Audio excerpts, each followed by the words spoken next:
बोकारो के चास मुफस्सिल थाना क्षेत्र में खनन विभाग ने बड़ी कार्रवाई की है। चास मुफस्सिल थाना क्षेत्र अंतर्गत कुम्हरी गांव में खनन विभाग ने बड़ी कार्रवाई करते हुए लगभग सैकड़ों टन कोयला जब्त किया है। जिला खनन पदाधिकारी रवि कुमार ने कोयला माफिया को सख्त चेतावनी देते हुए कहा कि कहीं भी ऐसे गैर कानूनी काम किया जाएगा तो उनके विरुद्ध कानूनी कार्रवाई की जाएगी।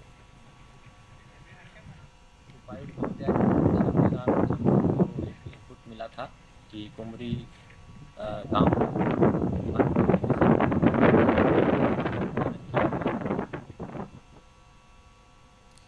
चलिए अधिक जानकारी के साथ संवाददाता सज्जू हमारे साथ जुड़ चुके हैं। सज्जू, बोकारो में खनन विभाग की बड़ी कार्रवाई की गई है, सैकड़ों टन जो कोयला है वो जब्त किया गया, क्या जानकारी मिल पा रही है? देखिए राकेश, मैं बताऊं कि जिस तरह से चास अंचल इलाके में जो अवैध कोयले का भंडारण और अवैध कोयला के माफियाओं के द्वारा किया जा रहा है, चास पुलिस और चास डीएसपी कह लें तो एकदम सुस्त है, क्योंकि चास मुफस्सिल थाना अंतर्गत में लगातार कुम्हरी गांव में कोयले की अवैध भंडारण करके बंगाल की ओर खपाया जाता है और पुलिस को सूचना देने के बावजूद पुलिस कान में तेल डाल के सोई रहती है कि जांच कर रहे हैं। और मजबूरी बस जो है कल खनन विभाग को इसकी जो है जांच करनी पड़ी और जांच करने के बाद लगभग सैकड़ों टन कोयले बरामद हुए। लेकिन कोयले तो बरामद हुए, लेकिन अवैध कोयले का जो संचालक है उस पे एफआईआर दर्ज नहीं हुई, क्योंकि जिस तरह से यह तो पुलिस ही जानती है ना कि अवैध कोयले का भंडारण कौन करता है और अवैध कोयला कौन खपा रहा है। तो ये सिर्फ खानापूर्ति की गई है कार्रवाई के नाम पर या फिर आगे इस तरह की कार्रवाई जारी रहेगी? देखिए राखिए, निश्चित तौर पे जिस तरह से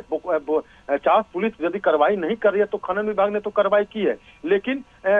जो संचालक है जो अवैध कोयले के काम करते हैं उनके ऊपर एफआईआर दर्ज नहीं हुआ, तो कहीं ना कहीं इसको खानापूर्ति ही कहा जाए कि खनन विभाग ने सिर्फ और सिर्फ खानापूर्ति करके कोयले को भंडारण को जब्त कर लिया, जब्त करके मुफस्सिल थाना को दे दिया गया और पुलिस जो जांच कर रही है तो जांच के नाम पर जांच ही करती रहेगी चास पुलिस। हम कह सकते हैं कि चास एसडीपीओ जो है यदि चाहे तो उनके नजर उनके सारे इलाके की उनको जानकारी है, या